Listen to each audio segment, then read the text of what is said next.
जय श्री कृष्ण। ओम नमो भगवते वासुदेवाय नमः। आप सुन रहे हैं पौराणिक अमृतवाणी द्वारा प्रसारित महाभारत कथा।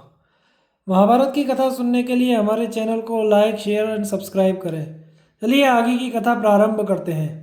द्रुपद के पुरोहित के साथ भीष्म और धृतराष्ट्र की बातचीत। वैशंपायन जी कहते हैं, तदनंतर वह द्रुपद का पुरोहित राजा धृतराष्ट्र के पास पहुंचा। धृतराष्ट्र, भीष्म और विदुर ने उसका बड़ा सत्कार किया। पुरोहित ने पहले अपने पक्ष का कुशल समाचार कह सुनाया, पीछे उनकी कुशल पूछी।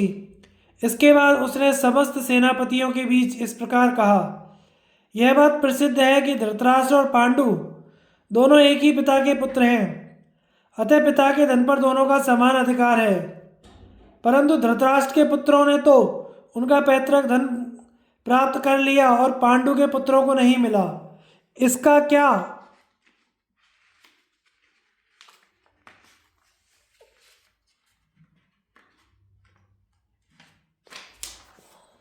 कारण है? कौरवों ने अनेकों बार कई उपाय करके पांडवों के प्राण लेने का उद्योग किया, परंतु उनकी आयु शेष थी, इसलिए ये उन्हें यमलोक न भेज सके।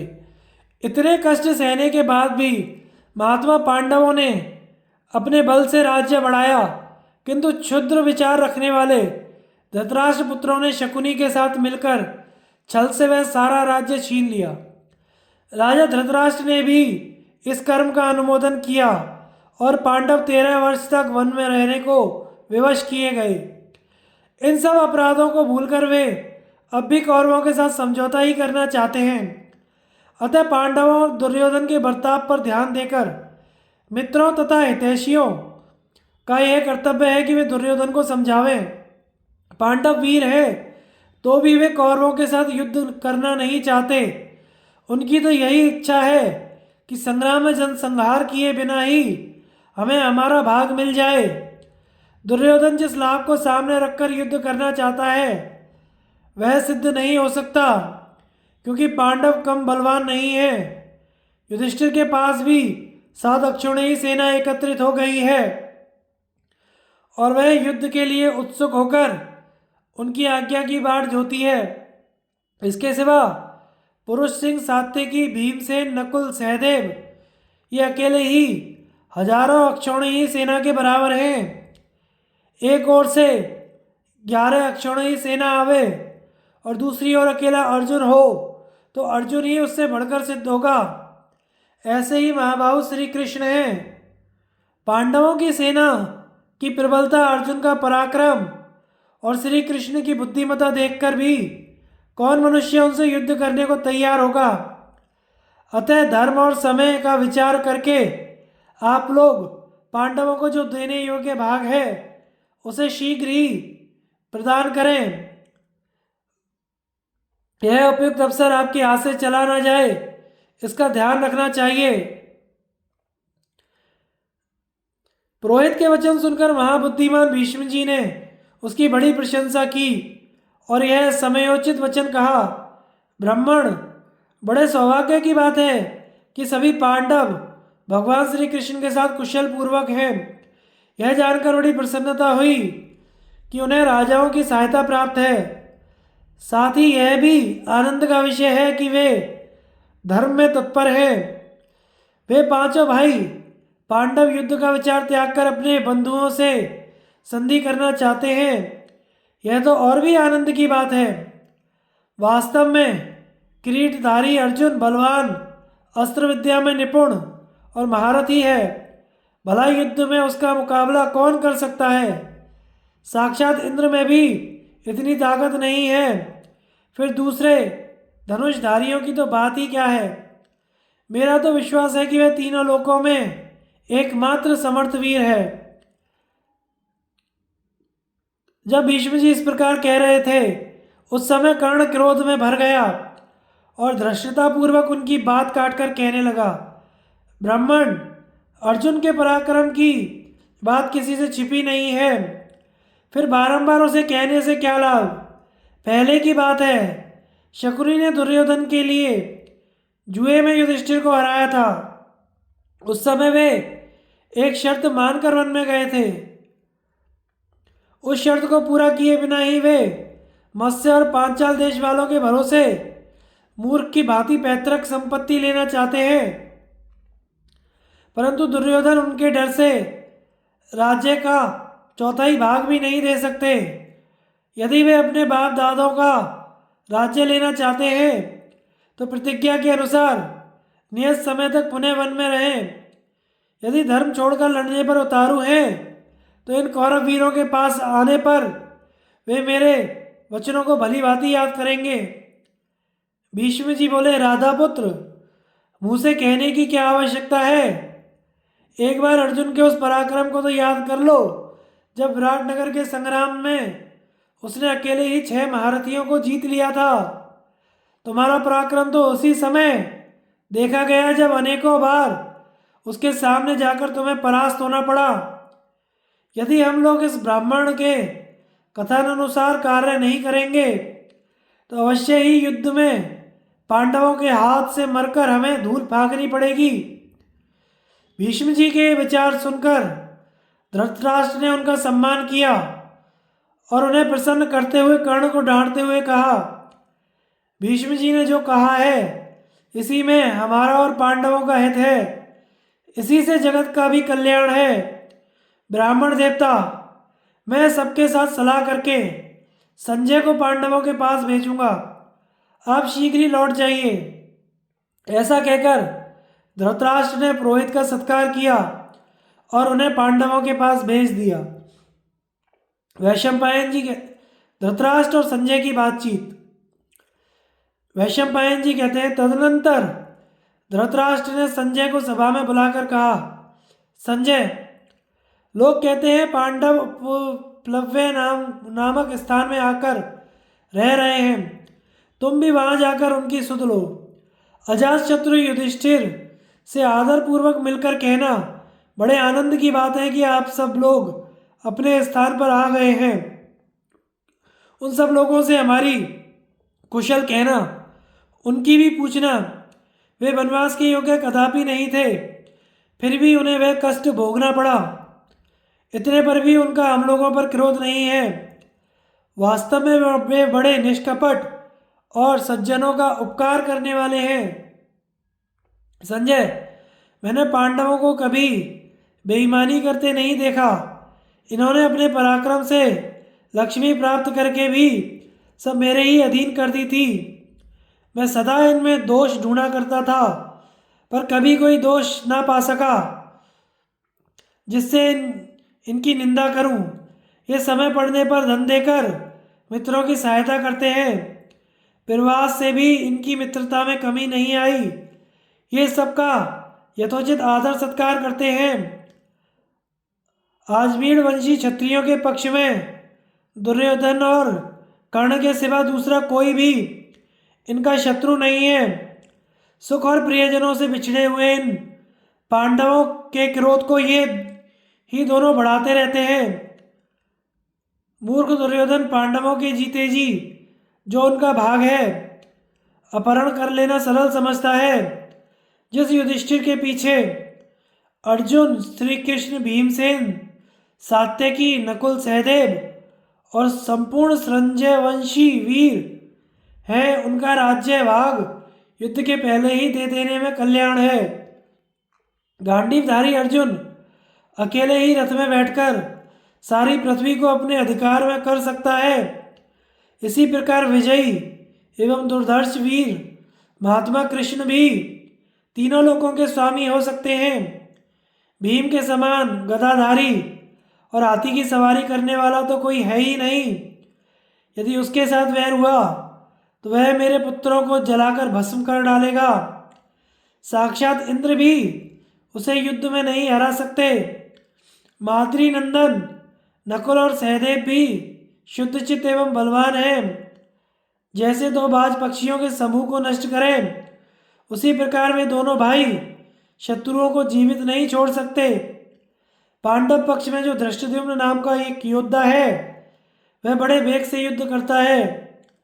मत्स्य देश का राजा विराट भी अपने पुत्रों सहित पांडवों का सहायक है। सुना है वह युधिष्ठिर का बड़ा भक्त है।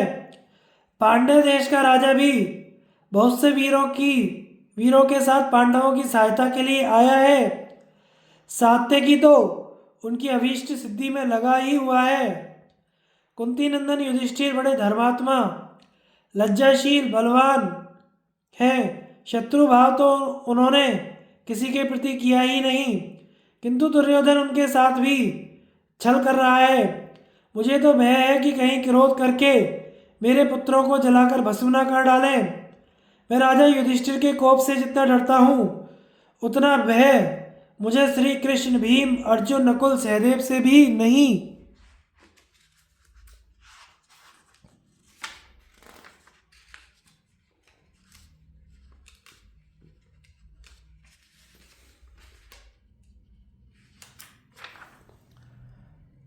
है क्योंकि युधिष्ठिर बड़े तपस्वी हैं। उन्होंने नियमानुसार ब्रह्मचर्य का पालन किया है। अतः वे अपने मन में जो भी संकल्प करेंगे वह पूरा होकर ही रहेगा। पांडव श्री कृष्ण से बहुत प्रेम रखते हैं, उन्हें अपने आत्मा के समान समझते हैं। कृष्ण भी बड़े विद्वान हैं और सदा पांडवों के हित साधन में लगे रहते हैं। वे यदि संधि के लिए कुछ भी कहेंगे तो युधिष्ठिर मान लेंगे। वे उनकी बात नहीं टाल सकते। संजय, तुम मेरी ओर से पांडवों को और सृजयवंशी वीरों की तथा श्री कृष्ण, सात्यकी, विराट एवं द्रौपदी के 5 पुत्रों की कुशल पूछना। फिर राजाओं के मध्य में समयानुसार जो भी उचित हो बातचीत करना, जिससे भरतवंशियों का हित हो। परस्पर क्रोध या मनमुटाव ना बढ़े, युद्ध का कारण भी उपस्थित ना होने पावे, ऐसी बात करनी चाहिए। उपप्लव्य में संजय और युधिष्ठिर का संवाद। वैशंपायन जी कहते हैं, राजा धृतराष्ट्र के वचन सुनकर संजय पांडवों से मिलने के लिए उपप्लव्य में गया। वहां पहुंचकर उसने पहले कुंती नंदन राजा युधिष्ठिर को प्रणाम किया। इसके बाद प्रसन्न होकर कहा, राजन, बड़े सौभाग्य की बात है कि आज अपने सहायकों के साथ आप सकुशल दिखाई दे रहे हैं। अंबिका नंदन राजा धृतराष्ट्र ने आपकी कुशल पूछी है। भीम, अर्जुन, नकुल और सहदेव तो कुशल पूर्वक है ना? सत्यव्रत का आचरण करने वाली वीर पत्नी राजकुमारी द्रौपदी तो प्रसन्न है। राजा युधिष्ठिर ने कहा, संजय, तुम्हारा स्वागत है। तुमसे मिलकर आज हमें बड़ी प्रसन्नता हुई है। हम अपने भाइयों के साथ यहाँ कुशल पूर्वक हैं। हमारे पिता में भीष्म जी की कुशल कहो। क्या उनका हम लोगों पर पूर्ववत स्नेह भाव है? अपने पुत्रों सहित राजा धृतराष्ट्र, महाराज बालीक तो कुशल से है ना? सोमदत्त, भूरिश्रवा, राजा शल्य पुत्र सहित द्रोणाचार्य और कृपाचार्य, ये प्रधान धनुर्धर स्वस्थ है ना? भरतवंश की बड़ी बूढ़ी स्त्रियों, माताओं तथा बहुओं को तो कोई कष्ट नहीं है ना? रसोई बनाने वाली स्त्रियां, दासियां, पुत्र, भांजे, बहनें, देवते निष्कपट भाव से रहते हैं ना? राजा दुर्योधन पहले की ही भांति ब्राह्मणों के साथ यथोचित बर्ताव करता है या नहीं? मैंने जो ब्राह्मणों को वृत्ति दी थी उसको छीनता तो नहीं है? क्या कभी सब कौरव इकट्ठे होकर धृतराष्ट्र और दुर्योधन से मुझे राज्य देने के लिए कहते हैं? राज्य में लुटेरों के दल को देखकर कभी उन्हें वीराग्रण अर्जुन की भी याद आती है? क्योंकि अर्जुन एक ही साथ 61 बाण चला सकता है। भीमसेन भी जब गदा हाथ में लेता है तो उसे देखकर शत्रु समूह कांप उठता है। ऐसे पराक्रमी भीम का भी कभी वे स्मरण करते हैं? महाबली एवं अतुलित पराक्रमी नकुल, सहदेव को वे भूल तो नहीं गए? मंदबुद्धि दुर्योधन आदि जब खोटे विचार से घोष यात्रा के लिए वन में गए और युद्ध में पराजित होकर शत्रुओं की कैद में जा पड़े, उस समय भीमसेन और अर्जुन ने ही उनकी रक्षा की थी। यह बात उन्हें याद आती है या नहीं? संजय, यदि हम लोग दुर्योधन को सर्वदा पराजित ना कर सके तो केवल एक बार उसकी भलाई कर देने से उसको वश में करना कठिन ही जान पड़ता है। संजय बोला, पांडुनंदन, आपने जो कुछ कहा है वह बिल्कुल ठीक है। जिनकी कुशल आपने पूछी है वे भी कुरुश्रेष्ठ सानंद हैं। दुर्योधन तो शत्रुओं को भी दान करता है, फिर ब्राह्मणों को दी हुई वृत्ति कैसे छीन सकता है? धृतराष्ट्र अपने पुत्रों को आपसे द्वेष करने की आज्ञा नहीं देते। वे तो उन्हें द्रोह करते सुनकर मन ही मन बहुत संतप्त होते हैं, कारण कि वे अपने यहाँ आए हुए ब्राह्मणों के मुख से बराबर सुनते हैं कि मित्र दो सब पातकों से भारी पाप है।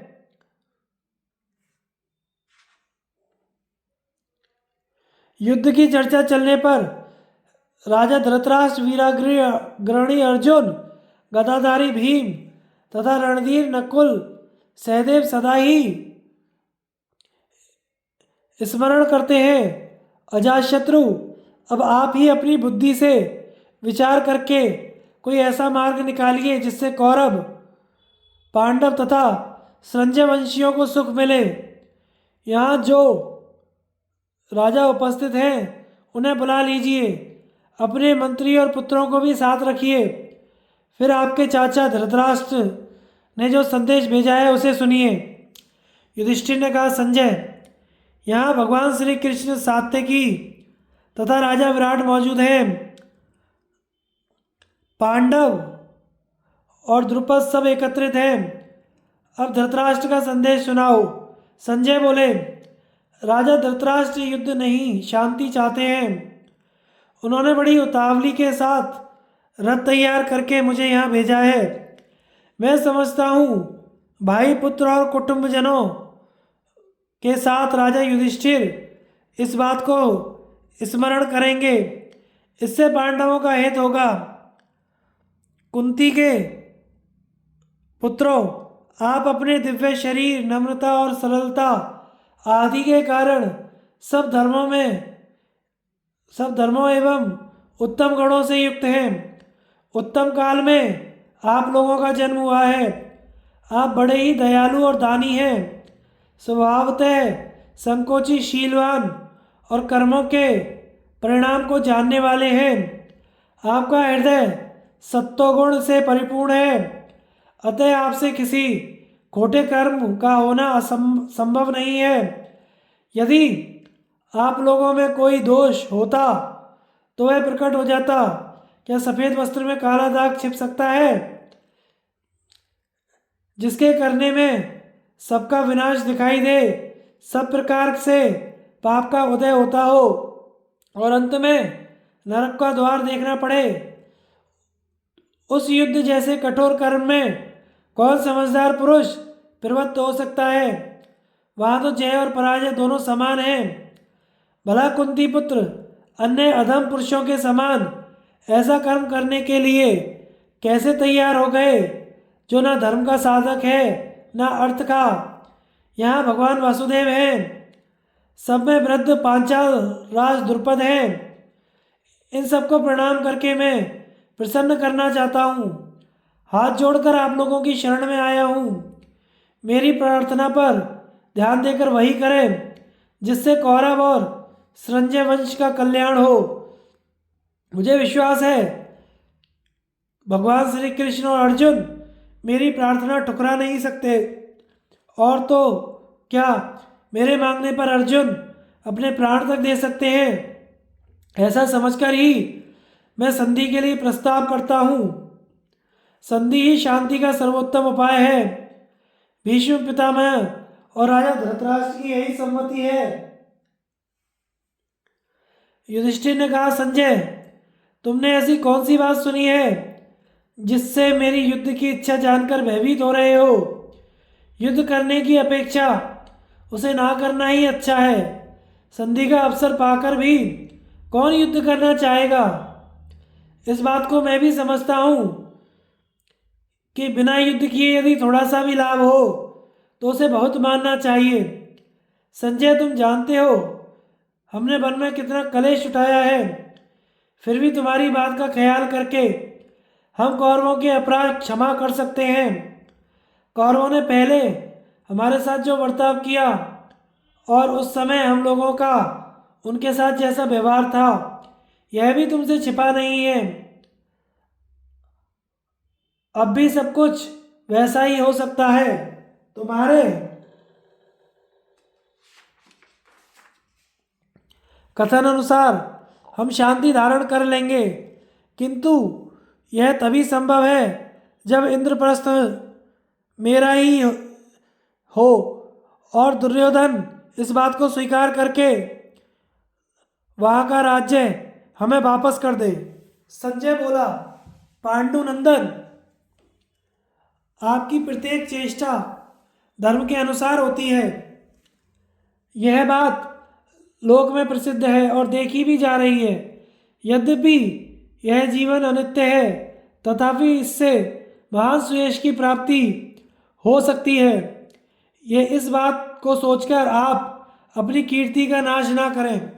अजातशत्रु, यदि कौरव युद्ध किए बिना तुम्हें अपना राज्य भाग ना दे सके, तो भी मैं अंधक और विष्णुवंशी राजाओं के राज्य में भीख मांगकर निर्वाह कर लेना अच्छा समझता हूँ। परंतु युद्ध करके सारा राज्य पा लेना भी अच्छा नहीं है। मनुष्य का जीवन बहुत थोड़े समय तक रहने वाला है।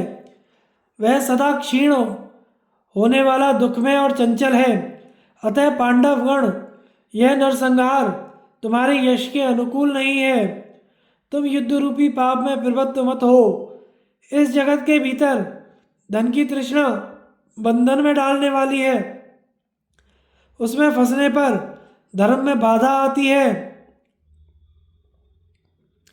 जो धर्म को अंगीकार करता है वही ज्ञानी है। भोगों की इच्छा रखने वाला मनुष्य अर्थ सिद्धि से भ्रष्ट हो जाता है। जो ब्रह्मचर्य और धर्माचरण का त्याग करके अधर्म में प्रवृत्त होता है तथा जो मूर्खता के कारण परलोक पर अविश्वास करता है, वह अज्ञानी मृत्यु के पश्चात बड़ा कष्ट भोगता है। परलोक में जाने पर भी वह अपने पहले के किए हुए पुण्य पाप रूपी कर्मों को नाश नहीं कर पाता। पहले तो पाप पुण्य ही मनुष्य के पीछे चलते हैं, फिर मनुष्य को इनके पीछे चलना पड़ता है। इस शरीर के रहते हुए कोई भी सत्कर्म किया जा सकता है, मरने के बाद कुछ भी नहीं हो सकता। आपने तो परलोक में सुख देने वाले अनेकों पुण्य कर्म किए हैं, जिनकी सत्पुरुषों ने बड़ी प्रशंसा की है। इतने पर भी यदि आप लोगों को वह युद्ध रूपी पाप कर्म ही करना है, तो आप चिरकाल के लिए वन में जाकर रहें, यही अच्छा है। वनवास में दुख तो होगा, पर है वह धर्म। कुंती नंदन, आपकी बुद्धि कभी अधर्म में नहीं लगती। आपने क्रोधवश कभी पाप कर्म किया हो, ऐसी बात भी नहीं है। फिर बताइए, क्या कारण है जिसके लिए आप अपने विचार के विपरीत कार्य करना चाहते हैं? युधिष्ठिर ने कहा, संजय, तुम्हारा यह कहना बिल्कुल ठीक है। सब प्रकार के कर्मों में धर्म ही श्रेष्ठ है, परंतु मैं जो कार्य करने जा रहा हूँ वह धर्म है या अधर्म, इसकी पहले खूब जांच कर लो, फिर मेरी निंदा करना। कहीं तो अधर्मी धर्म का चोला पहन लेता है, कहीं पूरा का पूरा धर्म अधर्म के रूप में दिखाई देता है, और कहीं धर्म अपने स्वरूप में ही रहता है। विद्वान लोग अपनी बुद्धि से इसकी परीक्षा कर लेते हैं। एक वर्ण के लिए जो धर्म है वही दूसरे के लिए अधर्म है। इस प्रकार यद्यपि धर्म और अधर्म नित्य रहने वाले हैं, तथापि आपत्ति काल में इनका अदल बदल भी होता है। जो धर्म जिसके लिए मुख्य बताया गया है वह उसी के लिए प्रमाणभूत है। दूसरों के द्वारा उसका व्यवहार तो आपत्ति काल में ही हो सकता है। आजीविका का साधन सर्वथा नष्ट हो जाने पर जिस वृत्ति का आश्रय लेने से जीवन की रक्षा एवं सत्कर्मों का अनुष्ठान हो सके उसका आश्रय लेना चाहिए, जो आपत्तिकाल ना होने पर भी उस समय के धर्म का पालन करता है, जो वास्तव में आपत्तिग्रस्त होकर भी तदनुसार जीविका नहीं चलाता, वे दोनों ही निंदा के पात्र हैं। जीविका का मुख्य साधन ना होने पर ब्राह्मणों का नाश ना हो जाए, इसके लिए विधाता ने अन्य वर्णों की वृत्ति से जीविका चलाकर उसके लिए प्रायश्चित करने का विधान किया है। इस व्यवस्था के अनुसार यदि तुम मुझे विपरीत आचरण करते देखो तो अवश्य निंदा करो। मनीषी पुरुषों को सत्वादि के बंधन से मुक्त होने के लिए संन्यास लेने के पश्चात सत्पुरुषों के यहाँ से भिक्षा लेकर जीवन निर्वाह करना चाहिए। उनके लिए शास्त्र का ऐसा विधान है। परंतु जो ब्राह्मण नहीं है तथा जिनकी ब्रह्म विद्या में निष्ठा नहीं है, उन सबके लिए अपने अपने धर्मों का पालन ही उत्तम माना गया है। मेरे पिता पितामह और उनके भी पूर्वज जिस मार्ग को मानते रहे हैं तथा यज्ञ की इच्छा से वे जो जो कर्म करते रहे, मैं भी उन्हीं मार्गों और कर्मों को मानता हूँ, उनसे अतिरिक्त नहीं। अतः मैं नास्तिक नहीं हूँ। संजय, इस पृथ्वी पर जो कुछ भी धन है वह देवताओं, प्रजापतियों तथा ब्रह्मा जी के लोक में भी जो वैभव है वे सभी मुझे प्राप्त होते हो तो भी मैं उन्हें अधर्म से लेना नहीं चाहूँगा। यहाँ भगवान श्री कृष्ण हैं, वे समस्त धर्मों के ज्ञाता, कुशल, नीतिमान, ब्राह्मण, भक्त और मनीषी हैं। ज्ञाता, कुशल, नीतिमान, ब्राह्मण, भक्त और मनीषी हैं। बड़े बड़े बलवान राजाओं तथा भोजवंश का शासन करते हैं।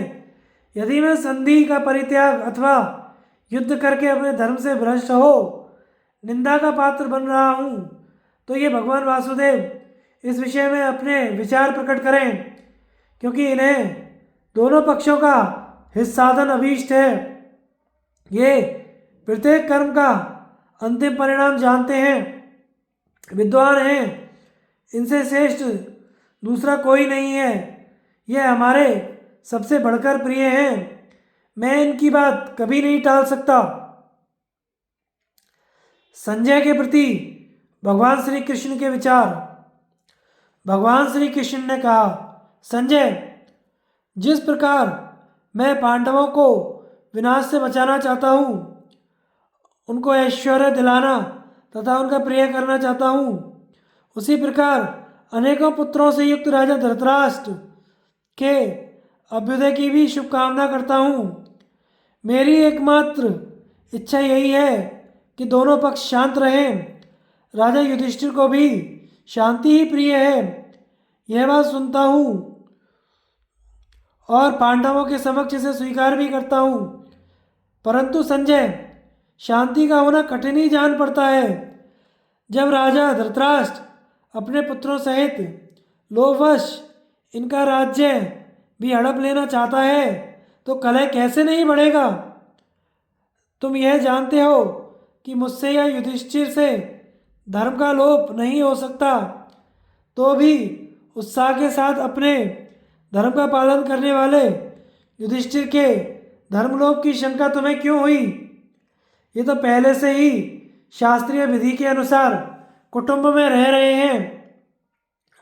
अपने राज्य भाग को प्राप्त करने का जो प्रयास करते हैं, इसे तुम धर्म का लोप क्यों बता रहे हो। इस प्रकार के गारस्थ जीवन का भी विधान तो है ही, इसे छोड़कर वनवासी होने का विचार तो ब्राह्मणों में होना चाहिए। कोई तो गृहस्थ धर्म में रहकर कर्मयोग के द्वारा पारलौकिक सिद्धि का होना मानते हैं। कुछ लोग कर्म को त्याग कर ज्ञान के द्वारा ही सिद्धि का प्रतिपादन करते हैं, परंतु खाए पिए बिना किसी की भी भूख नहीं मिट सकती। इसी से ब्रह्मवेत्ता ज्ञानी के लिए गृहस्थों के घर भिक्षा का विधान है। इस ज्ञान योग की विधि का भी कर्म के साथ ही विधान है। ज्ञान पूर्वक किया हुआ कर्म उच्छिन्न हो जाता है, बंधन कारक नहीं होता। इनमें कर्म को त्याग कर केवल संन्यास आदि के को ही जो लोग उत्तम मानते हैं वे दुर्बल हैं, उनके कथन का कोई मूल्य नहीं है। संजय, तुम तो संपूर्ण लोगों का धर्म जानते हो, ब्राह्मण क्षत्रिय और वैश्यों का धर्म भी तुम्हें अज्ञात नहीं है। ऐसे ज्ञानवान होकर भी कौरवों के लिए तुम हट क्यों कर रहे हो?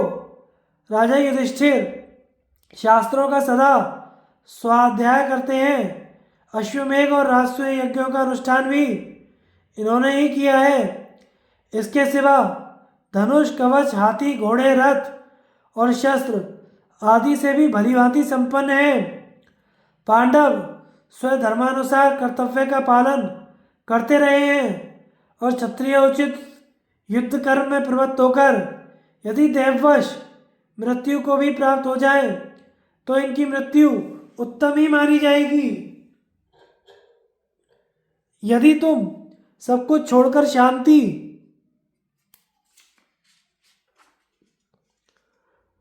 धारण करने को ही धर्म मानते हो तो यह बताओ, युद्ध करने से राजाओं के धर्म का ठीक ठीक पालन होता है या युद्ध छोड़कर भाग जाने से?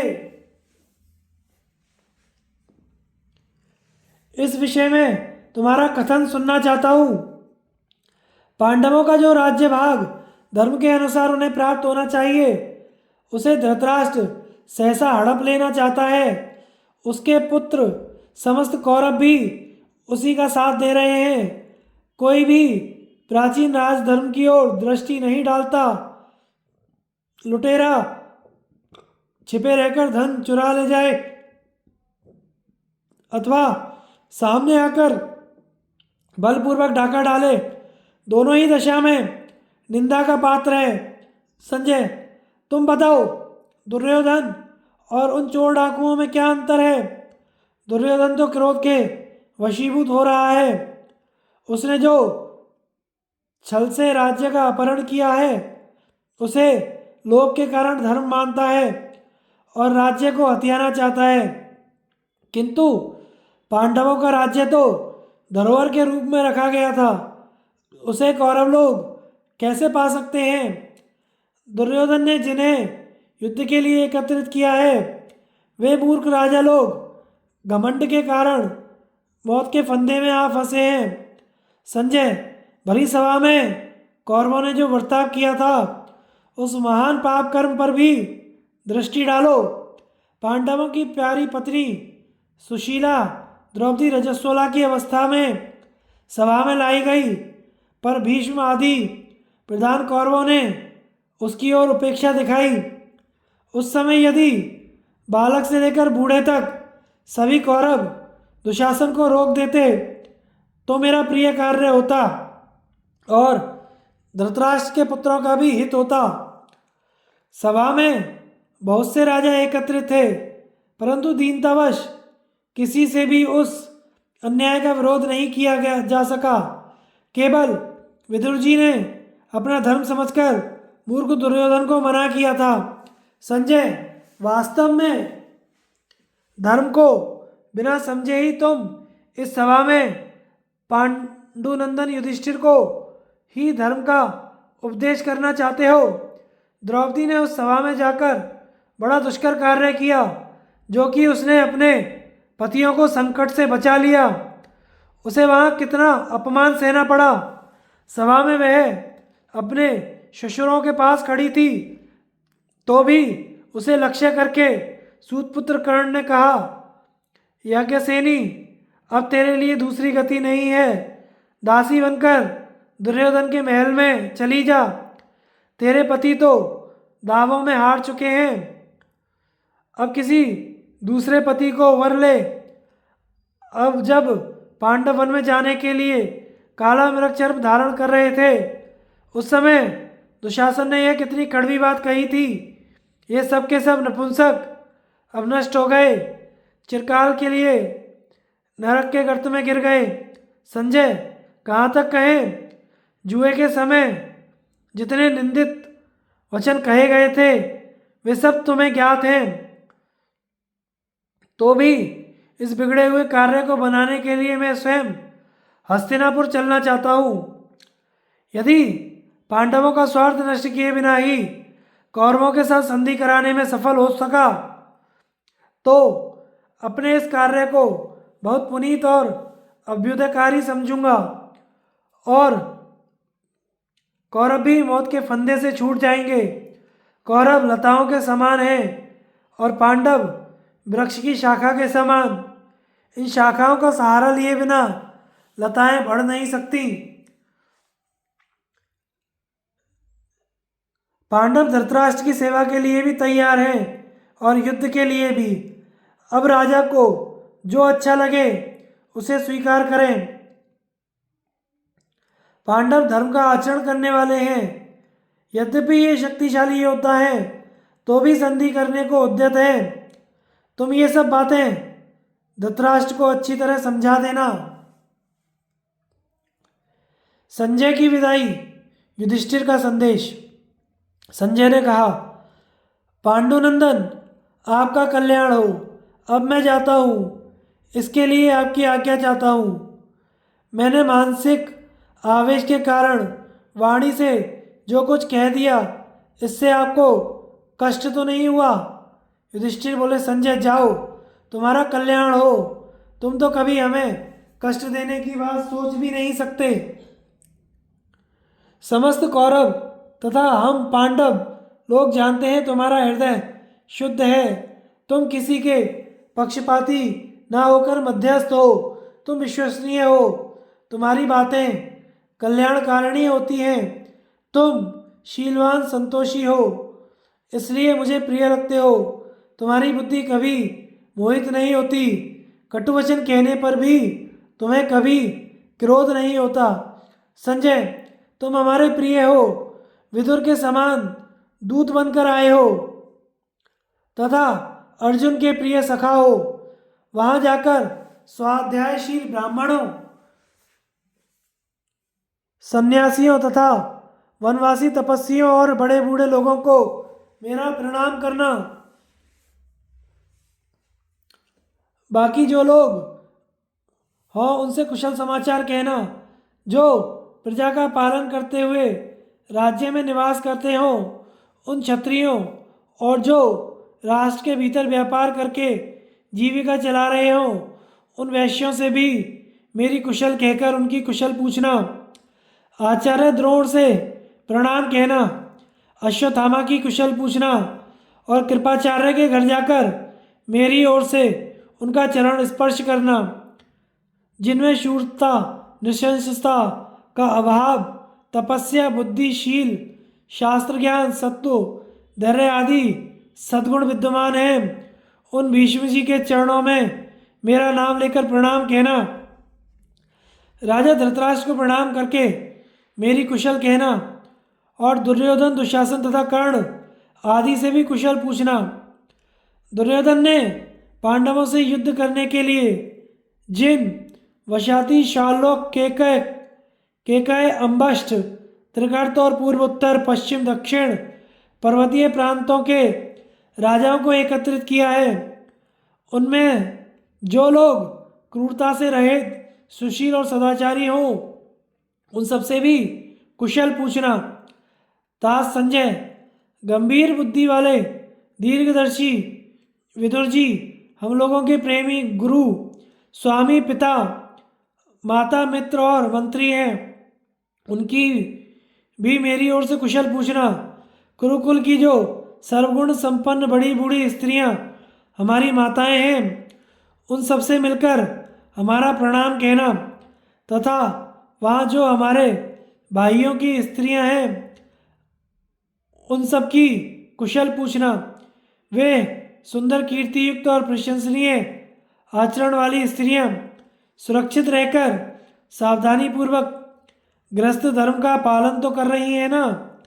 उनसे यह भी पूछना, देवियों, तुम अपने ससुरों के साथ कल्याण में तथा कोमल बर्ताव तो करती हो ना?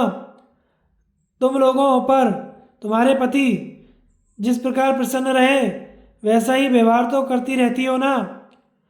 सेवकों से पूछना, धृतराष्ट्र पुत्र दुर्योधन प्राचीन सदाचार का पालन तो करता है ना, तुम्हें सब प्रकार के भोग तो देता है ना। काने कुबड़े लंगड़े लूले दरिद्र तथा बौने मनुष्यों से भी जिनका दुर्योधन पालन करता है कुशल पूछना। दुर्योधन से कहना, मैंने कुछ ब्राह्मणों के लिए वृत्तियां नियत कर रखी हैं, किंतु खेद है तुम्हारे कर्मचारी उनके साथ ठीक व्यवहार नहीं करते। मैं उनको पुनः पूर्ववत उन्हीं वृत्तियों से युक्त देखना चाहता हूँ। इसी प्रकार यहाँ जितने अभ्यागत अतिथि पधारे हों, सब दिशाओं से जो दूत आए हों, उन सबकी कुशल पूछना, मेरी कुशल भी उन्हें सुना देना। यद्यपि दुर्योधन जैसे योद्धाओं का संग्रह किया है वैसे इस पृथ्वी पर दूसरे नहीं हैं, तथापि धर्मी नित्य है। मेरे पास तो शत्रु का नाश करने के लिए एक धर्मी महाबलवान है। संजय, दुर्योधन को तुम यह बात सुना देना। तुम्हारे हृदय को जो यह कामना पीड़ा देती रहती है कि मैं कौरवों का निष्कंटक राज्य करूं, सो इसकी सिद्धि का कोई उपाय नहीं है। हम ऐसे नहीं हैं जो चुपचाप तुम्हारा यह प्रिय कार्य होने दें। भरतवीर, या तो तुम इंद्रप्रस्थ का राज्य मुझे दे दो अथवा युद्ध करो। संजय, सज्जन असज्जन बालक वृद्ध निर्बल तथा बलवान सब विधाता के वश में हैं। मेरे सैनिक बल की जिज्ञासा करने पर तुम सबको मेरी कठिन स्थिति बता देना। फिर राजा धृतराष्ट्र के पास जाकर उन्हें प्रणाम करके मेरी ओर से कुशल पूछना। कहना, आपके ही पराक्रम से पांडव सुखपूर्वक जीवन बिता रहे हैं। जब वे बालक थे तब आपकी ही कृपा से उन्हें राज्य मिला था। एक बार पहले राज्य पर बिठाकर अब उन्हें नष्ट होते देखकर उपेक्षा न कीजिए। संजय, यह भी बताना कि तात यह राज्य एक ही के लिए पर्याप्त नहीं है। हम सब लोग मिलकर साथ रहकर जीवन व्यतीत करें। ऐसा होने पर आप कभी शत्रुओं के वश में नहीं होंगे। इसी तरह पितामह भीष्म को भी मेरा नाम ले सिर झुकाकर प्रणाम करना। उनसे कहना, पितामह, यह शांतनु नंदन वंश एक बार डूब चुका था, आप ही ने इसका पुनरुद्धार किया है। अब आप अपनी बुद्धि से विचार कर ऐसा कोई उपाय कीजिए जिससे आपके सभी पौत्र परस्पर प्रेम पूर्वक जीवन धारण कर सकें। इसी प्रकार मंत्री विदुर जी से भी कहना, सौम्य, आप युद्ध ना होने की ही सलाह दें, क्योंकि आप तो सदा ही युधिष्ठिर का हित चाहने वाले हैं। इसके बाद दुर्योधन से भी बार बार अनुनय विनय करके कहना कि तुम कौरवों के नाश का कारण ना बनो। पांडव अत्यंत बलवान होने पर भी पहले ही बड़े बड़े कलेश सह चुके हैं, यह बात सभी कौरव जानते हैं। तुम्हारी अनुमति से दुशासन ने जो द्रौपदी के केश पकड़कर उसका तिरस्कार किया, इस अपराध का भी हमने कोई ख्याल नहीं किया, किंतु अब हम अपना उचित भाग ले लेंगे। तुम दूसरे के धन से अपनी लोभ बुद्धि हटा लो।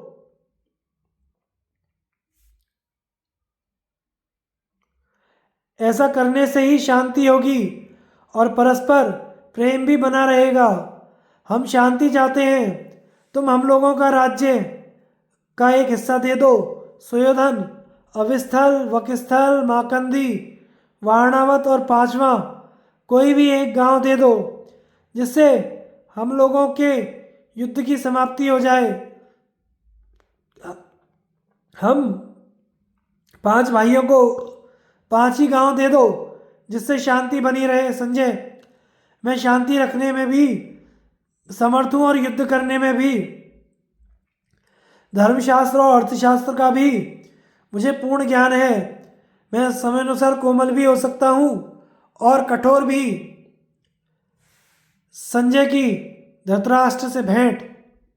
वैशंपायन जी कहते हैं, राजन, तदंतर राजा युधिष्ठिर की आज्ञा से संजय वहां से चल दिया। हस्तिनापुर पहुंचकर वह शीघ्र ही अंतःपुर में गया और द्वारपाल से बोला, प्रहरी, तुम राजा धृतराष्ट्र को मेरे आने की सूचना दे दो, मुझे उनसे अत्यंत आवश्यक काम है। द्वारपाल ने जाकर कहा, राजन प्रणाम, संजय आपसे मिलने के लिए द्वार पर आए खड़े हैं। पांडवों के पास से उनका आना हुआ है, कहिए उनके लिए क्या आज्ञा है। धृतराष्ट्र ने कहा, संजय को स्वागत पूर्वक भीतर ले आओ। मुझे तो कभी भी उससे मिलने में रुकावट नहीं है, फिर वह दरवाजे पर क्यों खड़ा है। तत्पश्चात राजा की आज्ञा पाकर संजय ने उनके महल में प्रवेश किया और सिंहासन पर बैठे हुए राजा के पास जाकर हाथ जोड़कर कहा, राजन, मैं संजय आपको प्रणाम करता हूँ, पांडवों से मिलकर यहाँ आया हूँ। पांडुनंदन राजा युधिष्ठिर ने आपको प्रणाम कहा है और कुशल भी पूछी है। उन्होंने बड़ी प्रसन्नता से आपके पुत्रों का समाचार पूछा है। आप अपने पुत्र, नाती, मित्र, मंत्री, आश्रितों के साथ आनंद पूर्वक है ना। धृतराष्ट्र ने कहा, तात संजय, धर्मराज अपने मंत्री, पुत्र और भाइयों के साथ कुशल से तो हैं। संजय बोला, राजन, युधिष्ठिर अपने मंत्रियों के साथ कुशल पूर्वक हैं। अब वे अपना राज्यभाग लेना चाहते हैं। वे विशुद्ध भाव से धर्म और अर्थ का सेवन करने वाले मनस्वी, विद्वान तथा शीलवान हैं। किंतु तुम जरा अपने कर्मों की ओर तो दृष्टि डालो।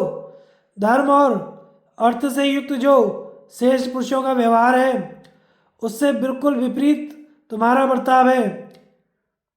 इसके कारण इस लोक में तुम्हारी खूब निंदा हो ही चुकी। यह पाप परलोक में भी तुम्हारा पिंड नहीं छोड़ेगा। तुम अपने पुत्रों के वश में होकर पांडवों के बिना ही सारा राज्य अपने अधीन कर लेना चाहते हो। राजन, तुम्हारे द्वारा पृथ्वी पर बड़ा अधर्म फैलेगा। यह कर्म तुम्हारे योग्य कदापि नहीं है। बुद्धिहीन, दुराचारी, कुल में उत्पन्न क्रूर, दीर्घ काल तक वैर रखने वाले, क्षत्र विद्या में अनिपुण, पराक्रमहीन और अशिष्ट पुरुषों पर आपत्तियां टूट पड़ती हैं। जो सदाचारी, कुल में उत्पन्न, बलवान, यशस्वी, विद्वान और जितेंद्रिय हैं, वे प्रारब्ध के अनुसार संपत्ति को प्राप्त करते हैं। तुम्हारे ये मंत्री लोग सदा कर्मों में लगे रहकर नित्य एकत्रित हो बैठक किया करते हैं। इन्होंने पांडवों को राज्य न देने का जो प्रबल निश्चय किया है, यह कौरवों के नाश का ही कारण है। यदि अपने पाप कारण कौरवों का असमय में ही विनाश होने वाला होगा, तो इसका सारा अपराध युधिष्ठिर तुम्हारे ही सर पर रखकर इनका विनाश भी करना चाहेंगे। इसलिए संसार में तुम्हारी बड़ी निंदा होगी। राजन, इस जगत में प्रिय अप्रिय, सुख दुख, निंदा प्रशंसा, ये मनुष्य को प्राप्त होते ही रहते हैं, परंतु निंदा उसी की होती है जो अपराध करता है, तथा प्रशंसा भी उसी की होती है जिसका व्यवहार बहुत उत्तम होता है। भरतवंश में विरोध फैलाने के कारण मैं तुम्हारी निंदा करता हूँ। इस विरोध के कारण निश्चय ही प्रजाजनों का नाश होगा। सारे संसार में इस प्रकार पुत्र के अधीन होते तो मैंने तुमको ही देखा है। तुमने ऐसे लोगों का संग्रह किया है जो विश्वास के योग्य नहीं है, तथा अपने विश्वास पात्रों को दंड दिया है। इस दुर्बलता के कारण अब तुम पृथ्वी की रक्षा करने में समर्थ नहीं हो सकते। इस समय रथ के वेग से बहुत हिलने डुलने के कारण मैं थक गया हूँ। यदि आज्ञा दो तो अपने बिछौने पर सोने के लिए जाऊं। प्रातःकाल सभी कौरव जब सभा में एकत्रित होंगे उस समय अजातशत्रु के वचन सुनना। धृतराष्ट्र ने कहा, सूतपुत्र, मैं आज्ञा देता हूँ, तुम घर जाकर आराम करो। सवेरे सभा में ही तुम्हारे कहे हुए युधिष्ठिर का संदेश सभी कौरव सुनेंगे। विदुर जी के द्वारा धृतराष्ट्र को नीति का उपदेश। विदुर नीति, पहला अध्याय। वैशंपायन जी कहते हैं, संजय के चले जाने पर महाबुद्धिमान राजा धृतराष्ट्र ने द्वारपाल से कहा, मैं विदुर से मिलना चाहता हूँ, उन्हें यहाँ शीघ्रता से बुला लाओ। धृतराष्ट्र का भेजा हुआ यह दूत जाकर विदुर जी से बोला, महामते, हमारे स्वामी महाराज धृतराष्ट्र आपसे मिलना चाहते हैं।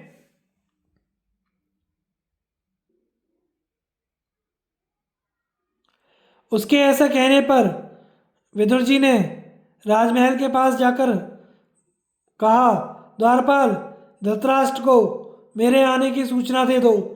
द्वारपाल ने जाकर कहा, महाराज, आपकी आज्ञा से विदुर जी यहाँ आ पहुँचे हैं और आपके चरणों का दर्शन करना चाहते हैं।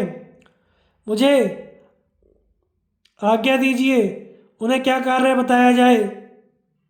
धृतराष्ट्र ने कहा, महाबुद्धिमान दूरदर्शी, विदुर को यहाँ ले आओ। मुझे इस विदुर से मिलने में कभी कोई अड़चन नहीं है। द्वारपाल विदुर के पास आकर बोला, विदुर जी, आप बुद्धिमान महाराज धृतराष्ट्र के अंतःपुर में प्रवेश कीजिए। महाराज ने मुझसे कहा है, मुझे विदुर से मिलने में कभी कोई अड़चन नहीं है। वैशंपायन जी कहते हैं, तदनंतर विदुर धृतराष्ट्र के महल के भीतर जाकर विचार में पड़े हुए राजा से हाथ जोड़कर बोले, महाप्राज्ञ, मैं विदुर हूँ, आपकी आज्ञा से यहाँ आया हूँ। यदि मेरे करने योग्य कुछ काम है तो मैं उपस्थित हूँ, मुझे आज्ञा कीजिए। धृतराष्ट्र ने कहा, विदुर, संजय आया था, मुझे बुरा भला कहकर चला गया। कल सभा में वह अजातशत्रु युधिष्ठिर के वचन सुनाएगा। आज मैं उस कुरुवीर युधिष्ठिर की बात न जान सका, यही मेरे अंगों को जला रहा है और इसी ने मुझे अब तक जगा रखा है। तात, मैं चिंता से जलता हुआ अभी तक जाग रहा हूँ। मेरे लिए जो कल्याण की बात समझो वह कहो। क्या तुम धर्म और अर्थ के ज्ञान में निपुण हो? संजय जब से पांडवों के यहाँ से लौटकर आया है तब से मेरे मन को पूर्ण शांति नहीं मिलती। सभी इंद्रियां विकल हो रही हैं। कल वह क्या कहेगा, इस बात की मुझे इस समय बड़ी भारी चिंता हो रही है। जिसका बलवान के साथ विरोध हो गया है, उस साधनहीन दुर्बल मनुष्य को जिसका सब कुछ हर लिया गया हो, उसको, कामी को तथा चोर को रात में जागने का रोग लग जाता है। नरेंद्र, कहीं आपका भी इन महान दोषों से संपर्क तो नहीं हो गया? कहीं पराये धन के लोभ से आप कष्ट तो नहीं पा रहे? धृतराष्ट्र ने कहा, मैं तुम्हारे कल्याण करने वाले तथा धर्मयुक्त सुंदर वचन सुनना चाहता हूँ, क्योंकि इस राजर्षि वंश में केवल तुम ही विद्वानों के भी माननीय हो। विदुर जी बोले, महाराज धृतराष्ट्र केवल लक्षणों से संपन्न राजा युधिष्ठिर तीनों लोकों के स्वामी हो सकते हैं। वे आपके आज्ञाकारी थे, पर आपने उन्हें वन में भेज दिया।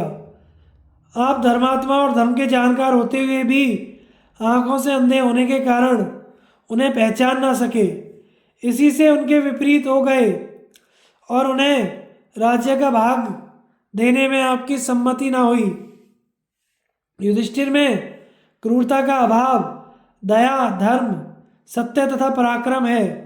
वे आप में पूज्य बुद्धि रखते हैं।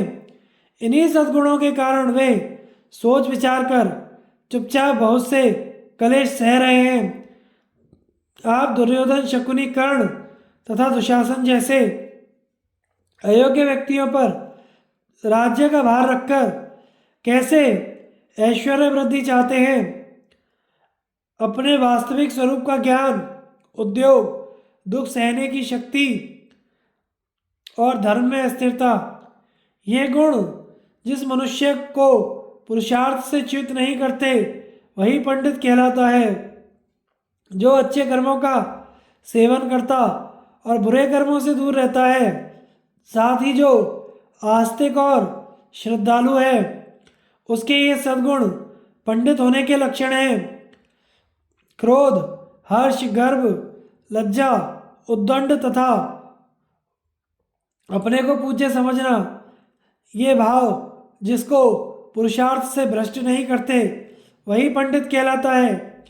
दूसरे लोग जिसके कर्तव्य, सलाह और पहल से किए हुए विचार को नहीं जानते बल्कि काम पूरा होने पर ही जानते हैं, वही पंडित कहलाता है। सर्दी, गर्मी, भय, अनुराग, संपत्ति अथवा दरिद्रता, ये जिसके कार्य में विघ्न नहीं डालते वही पंडित कहलाता है। जिसकी लौकिक बुद्धि धर्म और अर्थ का ही अनुसरण करती है और जो भोग को छोड़कर पुरुषार्थ का ही वर्ण करता है वही पंडित कहलाता है। विवेकपूर्ण बुद्धि वाले पुरुष शक्ति के अनुसार काम करने की इच्छा रखते हैं और करते भी हैं तथा किसी वस्तु को तुच्छ समझकर उसकी अवहेलना नहीं करते।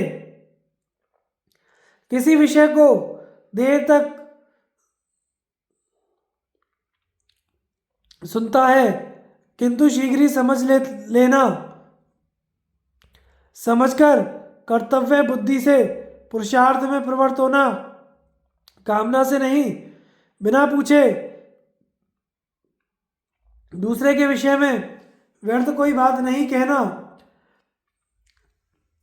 यह पंडित का मुख्य लक्षण है। पंडितों की सी बुद्धि रखने वाले मनुष्य दुर्लभ वस्तु की कामना नहीं करते, कोई हुई वस्तु के विषय में शोक करना नहीं चाहते और विपत्ति में पड़कर घबराते नहीं हैं।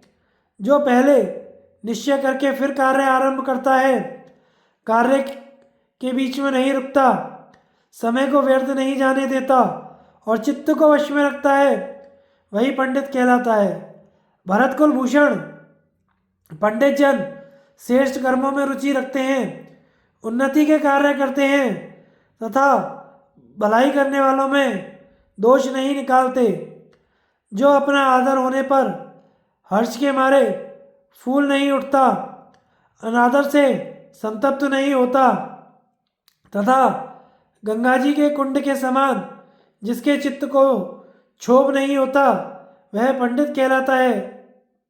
जो संपूर्ण भौतिक पदार्थों की असलियत का ज्ञान रखने वाला, सब कार्यों को करने का ढंग जानने वाला तथा मनुष्यों में सबसे बढ़कर उपाय का जानकार है, वह मनुष्य पंडित कहलाता है।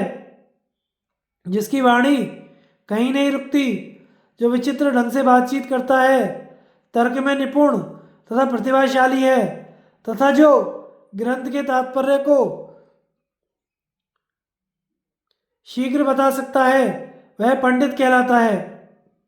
जिसकी विद्या बुद्धि का अनुसरण करती है और बुद्धि विद्या का तथा जो शिष्ट पुरुषों की मर्यादा का उल्लंघन नहीं करता, वही पंडित की पदवी पा सकता है।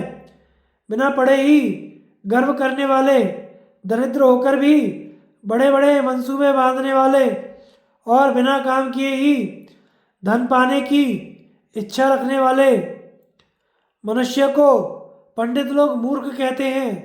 जो अपना कर्तव्य छोड़कर दूसरे के कर्तव्य का पालन करता है तथा मित्र के साथ असत आचरण करता है, वह मूर्ख कहलाता है। जो ना चाहने वालों को चाहता है और चाहने वालों को त्याग देता है तथा जो अपने से बलवान के साथ वैर बांधता है, उसे मूढ़ विचार का मनुष्य कहते हैं, जो शत्रु को मित्र बनाता है और मित्र से द्वेष करते हुए उसे कष्ट पहुंचाता है तथा सदा बुरे कर्मों का आरंभ किया करता है, उसे मूढ़ चित्त वाला कहते हैं। भरतश्रेष्ठ, जो अपने कर्मों का व्यर्थ ही फैलाता है, सर्वत्र संदेह करता है तथा शीघ्र होने वाले काम में भी देर लगाता है, वह मूढ़ है। जो पितरों का श्राद्ध और देवताओं का पूजन नहीं करता तथा जिसे सुहृदय मित्र नहीं मिलता, उसे मूढ़ चित्त वाला कहते हैं। मूढ़ चित्त वाला अधम मनुष्य बिना बुलाए ही भीतर चला आता है, बिना पूछे ही बहुत बोलता है तथा अविश्वसनीय मनुष्यों पर भी विश्वास करता है। अपना व्यवहार दोषयुक्त होते हुए भी जो दूसरे पर उसके दोष बताकर आक्षेप करता है तथा जो असमर्थ होते हुए भी व्यर्थ का क्रोध करता है, वह मनुष्य महामूर्ख है। जो अपने बल को ना समझकर बिना काम किए ही धर्म और अर्थ से विरुद्ध तथा ना पाने योग्य वस्तु की इच्छा करता है, वह पुरुष इस संसार में मूढ़ बुद्धि कहलाता है। राजन, जो अनाधिकारी को उपदेश देता है और शून्य की उपासना करता है तथा जो कृपण का आश्रय लेता है, उसे मूढ़ चित्त वाला कहते हैं। जो बहुत धन विद्या तथा ऐश्वर्य को पाकर इठलाता नहीं है, वह पंडित कहलाता है। जो अपने द्वारा भरण पोषण के योग्य व्यक्तियों को बांटे बिना अकेले ही उसका उत्तम भोजन करता है और अच्छा वस्त्र पहनता है, उससे बढ़कर क्रूर कौन होगा। मनुष्य अकेला पाप कर्म करता है और बहुत से लोग उससे मौज उड़ाते हैं। मौज उड़ाने वाले तो छूट जाते हैं, परंतु उसका कर्ता ही दोष का भागी होता है। किसी धनुर्धर वीर के द्वारा छोड़ा हुआ बाण संभव है एक को भी मारे या ना मारे, मगर बुद्धिमान द्वारा प्रयुक्त की हुई बुद्धि राजा समेत संपूर्ण राष्ट्र का विनाश कर सकती है। एक बुद्धि से दो कर्तव्य अकर्तव्य का निश्चय करके, चार साम दाम दंड भेद से, तीन शत्रु मित्र तथा उदासीन को वश में कीजिए, पांच इंद्रियों को जीतकर, छह संधि विग्रह यान आसन देहधिभाव और समयाश्रम रूप गुणों को जानकर तथा सात स्त्री जुआ मृग्या मध्य कठोर वचन दंड की कठोरता और अन्याय से धन का उपार्जन को छोड़कर सुखी हो जाइए। विषय का रस एक पीने वाले को ही मारता है, शस्त्र से एक का ही वध होता है, किंतु मंत्र का फूटना राष्ट्र और प्रजा के साथ राजा का भी विनाश कर डालता है। अकेले स्वादिष्ट भोजन ना करें, अकेला किसी विषय का सेवन ना करे, अकेला रास्ता ना चले। बहुत से लोग सोए हों तो उनमें अकेला ना जागता रहे। राजन, जैसे समुद्र के पार जाने के लिए नाव ही एकमात्र साधन है, उसी प्रकार स्वर्ग के लिए सत्य ही एकमात्र सोपान है, दूसरा नहीं। किंतु आप इसे नहीं समझ रहे हैं। क्षमाशील पुरुषों में एक ही दोष का आरोप होता है, दूसरे की तो संभावना ही नहीं है। वह दोष यह है कि क्षमाशील मनुष्य को लोग असमर्थ समझ लेते हैं, किंतु क्षमाशील पुरुष का वह दोष नहीं मानना चाहिए, क्योंकि क्षमा बहुत बड़ा बल है।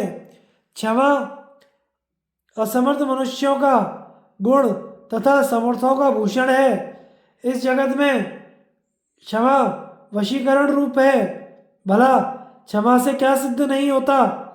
जिसके हाथ में शांति रूपी तलवार है, उसका दुष्ट पुरुष क्या कर लेंगे? तृण रहित स्थान में गिरी हुई आग अपने आप बुझ जाती है। क्षमाहीन पुरुष अपने आप को तथा दूसरे को भी दोष का भागी बना लेता है। केवल धर्म ही परम कल्याणकारक है। एकमात्र क्षमा ही शांति का सर्वश्रेष्ठ उपाय है। एक विद्या ही परम संतोष देने वाली है। एकमात्र हिंसा ही सुख देने वाली है।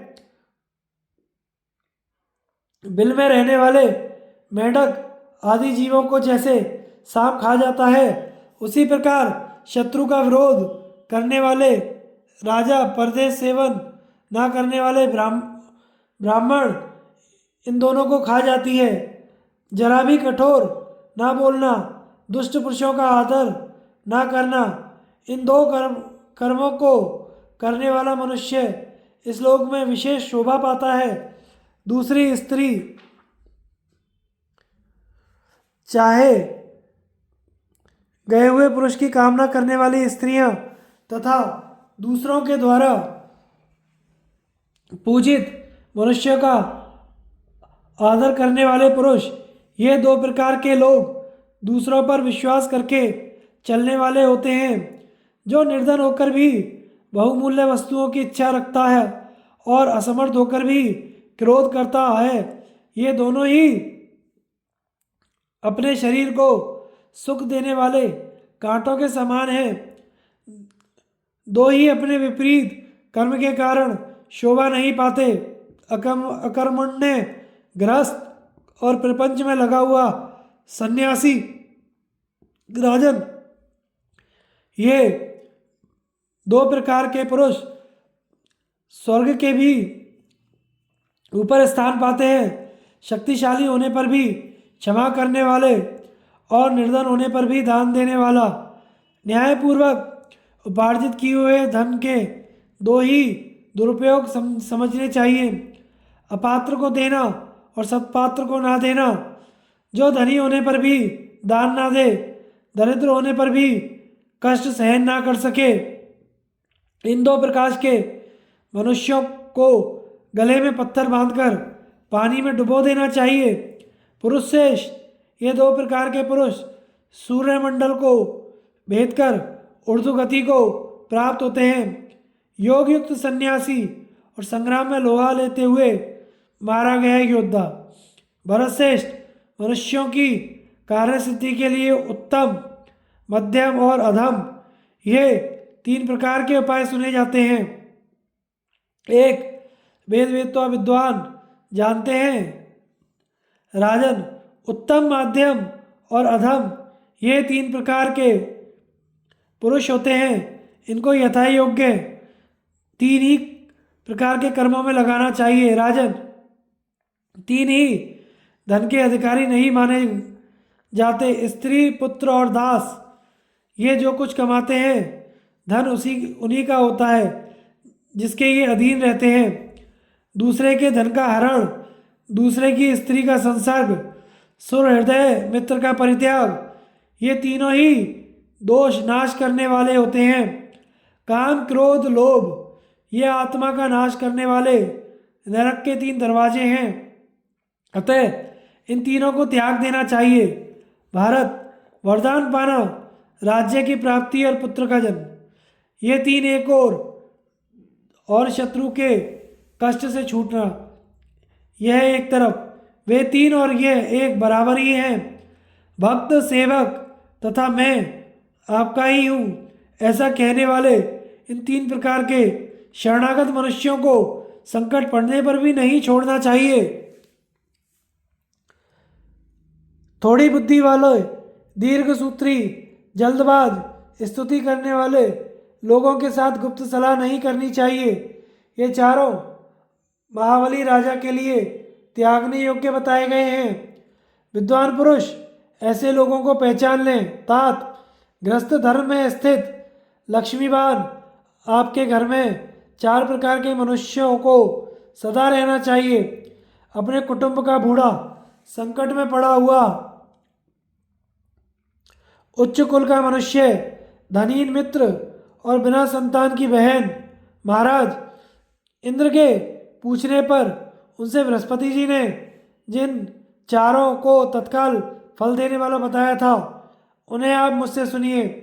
देवताओं का संकल्प, बुद्धिमानों का प्रभाव, विद्वानों की नम्रता और पापियों का विनाश, चार कर्म भय को दूर करने वाले हैं, किंतु वे ही यदि ठीक तरह से संपादित ना हो तो भय प्रदान करते हैं। वे कर्म हैं आदर के साथ अग्निहोत्र, आदरपूर्वक मौन का पालन, आदरपूर्वक स्वाध्याय, आदर के साथ यज्ञ का अनुष्ठान। भरतश्रेष्ठ, पिता, माता, अग्नि, आत्मा और गुरु, मनुष्य को इन 5 अग्नियों के बड़े यत्न से सेवा करनी चाहिए। देवता, पितर, मनुष्य, सन्यासी और अतिथि, इन 5 की पूजा करने वाला मनुष्य शुद्ध यश प्राप्त करता है। राजन, आप जहाँ जहाँ जाएंगे वहाँ वहाँ मित्र, शत्रु, उदासीन, आश्रय देने वाले तथा आश्रय पाने वाले, ये 5 आपके पीछे लगे रहेंगे। 5 ज्ञानेंद्रियों वाले पुरुष की यदि एक भी इंद्रिय छिद्र दोषयुक्त हो जाए तो उससे उसकी बुद्धि इस प्रकार बाहर निकल जाती है जैसे मशक के छेद से पानी। उन्नति चाहने वाले पुरुषों को नींद, तंद्रा, डर, क्रोध, आलस्य, दीर्घ सूत्रता, इन 6 दुर्गुणों को त्याग देना चाहिए। उपदेश न देने वाले आचार्य, मंत्रोच्चारण न करने वाला होता, रक्षा करने में असमर्थ राजा, कटु वचन बोलने वाली स्त्री, ग्राम में रहने की इच्छा वाले ग्वाले तथा वन में रहने की इच्छा वाले नाई, इन 6 को उसी की भांति छोड़ दें जैसे समुद्र की सैर करने वाला मनुष्य फटी हुई नाव का परित्याग कर देता है। मनुष्य को कभी भी सत्य, दान, कर्मण्यता, अनसूया, गुणों में दोष दिखाने की प्रवृत्ति का अभाव,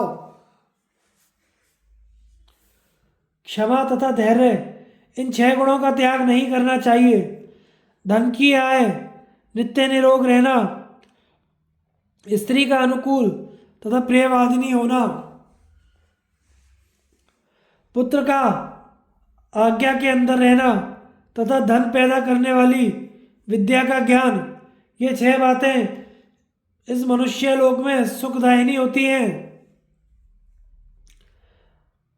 मन में नित्य रहने वाले 6 शत्रु, काम, क्रोध, लोभ, मोह, मद और मात्सर्य, जो वश में कर लेता है वह जितेंद्रिय पुरुष पापों से लिप्त नहीं होता। फिर उनसे उत्पन्न होने वाले अनर्थों की तो बात ही क्या है।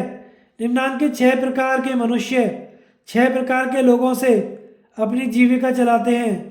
7वें की उपलब्धि नहीं होती।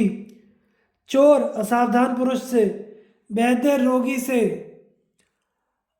मतवाली स्त्रियां कामियों से, पुरोहित यजमानों से, राजा झगड़ने वालों से तथा विद्वान पुरुष मूर्खों से अपनी जीविका चलाते हैं।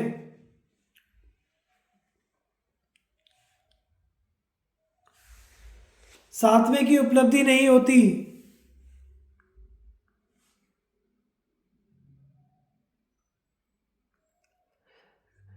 क्षण भर भी देख रेख ना करने से गौ सेवा, खेती, स्त्री विद्या तथा शूद्रों से मेल, ये 6 चीजें नष्ट हो जाती हैं। ये 6 सदा अपने पूर्व उपकारी का अनादर करते हैं।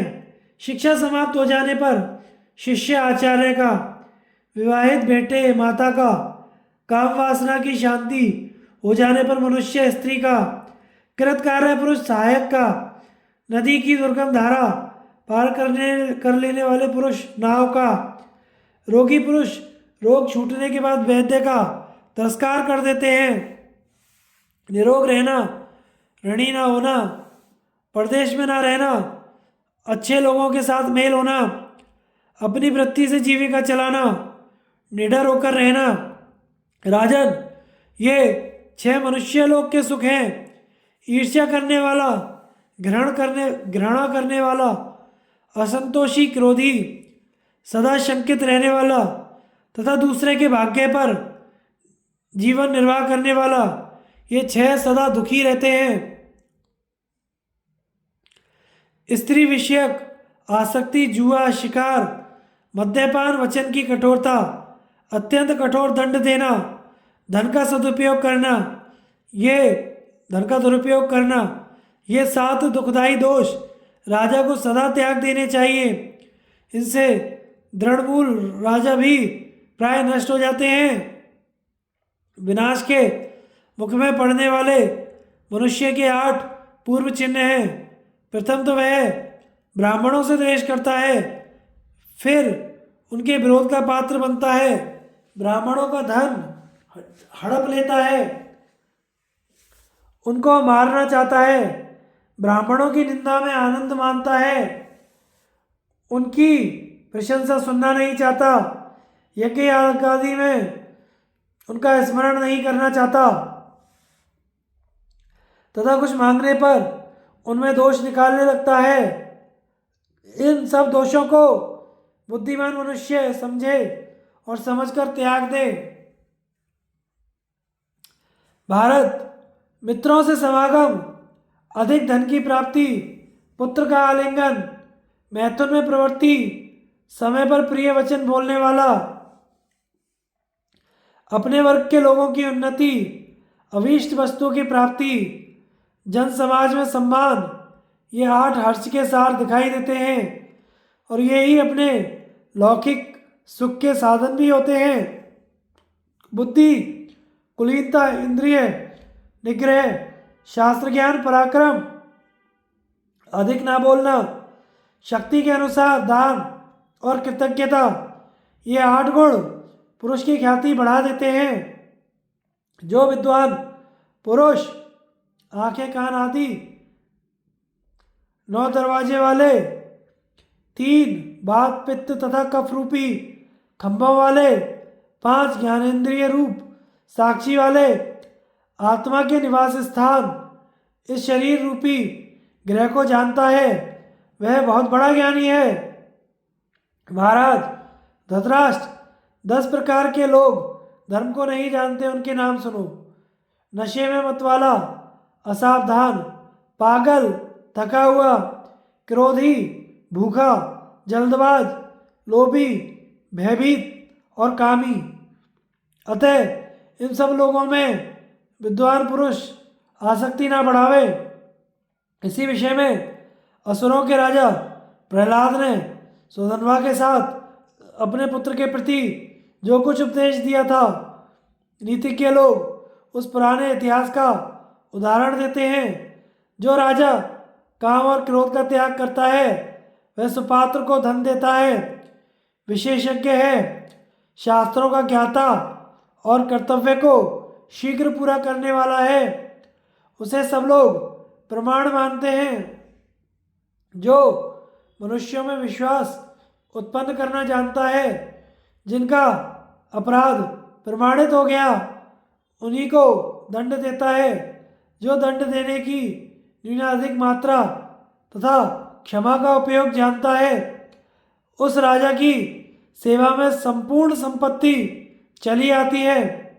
जो किसी दुर्बल का अपमान नहीं करता, सदा सावधान रहकर शत्रु के साथ बुद्धिपूर्वक व्यवहार करता है, बलवानों के साथ युद्ध पसंद नहीं करता, समय आने पर पराक्रम दिखाता है, वह धीर है। जो धुरंधर महापुरुष आपत्ति पड़ने पर कभी दुखी नहीं होता, बल्कि सावधानी के साथ उद्योग का आश्रय लेता है तथा समय पर दुख सहता है, उसके शत्रु तो पराजित ही हैं। जो निरर्थक विदेशवास, पापियों से मेल, पर स्त्री गमन, पाखंड, चोरी, चुगलखोरी तथा मदिरापान नहीं करता वह सदा सुखी रहता है।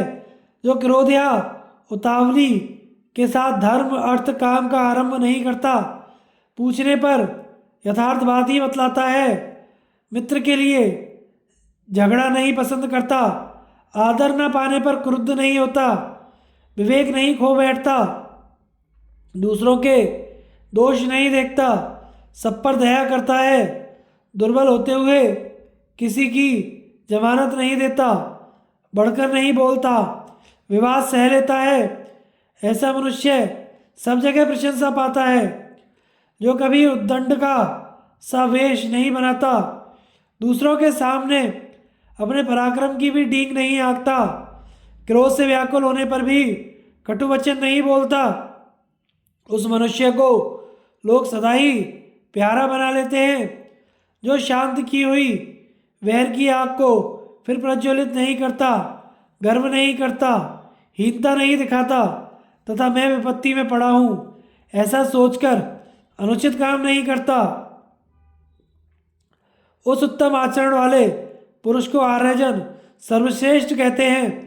जो अपने सुख में प्रसन्न नहीं होता, दूसरे के दुख के समय हर्ष नहीं मनाता और दान देकर पश्चाताप नहीं करता, वह सज्जनों में सदाचारी कहलाता है। जो मनुष्य देश के व्यवहार, लोकाचार तथा जातियों के धर्मों को जानने की इच्छा करता है, उसे उत्तम अधम का विवेक हो जाता है। वह जहाँ जाता है वहीं महान जनसमूह पर अपनी प्रभुता स्थापित कर लेता है। जो बुद्धिमान दंभ, मोह, मात्सर्य, पाप कर्म, राजद्रोह, चुगलखोरी, समूह से वैर, मतवाले, पागल तथा दुर्जनों से विवाद छोड़ देते हैं, वह श्रेष्ठ है। जो दान, होम, देव पूजन, मांगलिक कर्म, प्रायश्चित तथा अनेक प्रकार के लौकिक आचरण, इन नित्य किए जाने योग्य कर्मों को करता है, देवता लोग उसके अभ्युदय की सिद्धि करते हैं। जो अपने बराबर वालों के साथ विवाह, मित्रता, व्यवहार तथा बातचीत करता है, हीन पुरुषों के साथ नहीं और गुणों में बढ़े चढ़े पुरुषों को सदा आगे रखता है, उस विद्वान की नीति श्रेष्ठ है। जो अपने आश्रित जनों को बांटकर थोड़ा सा ही भोजन करता है, जो बहुत अधिक काम करके भी थोड़ा सा सोता है तथा मांगने पर जो मित्र नहीं है उन्हें भी धन देता है, उस मनुष्य पुरुष को के सारे अनर्थ उसे दूर से ही छोड़ देते हैं।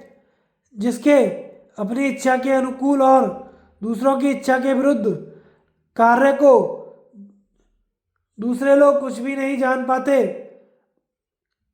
मंत्र गुप्त रहने, अभीष्ट कार्य का ठीक ठीक संपादन होने के कारण उसका थोड़ा भी काम बिगड़ने नहीं पाता। जो मनुष्य संपूर्ण भूतों को शांति प्रदान करने में तत्पर, सत्यवादी, कोमल, दूसरों को आदर देने वाला तथा पवित्र विचार वाला होता है, वह अच्छी खान से निकले और चमकते हुए श्रेष्ठ रत्न की भांति अपनी जाति वालों में अधिक प्रसिद्धि पाता है।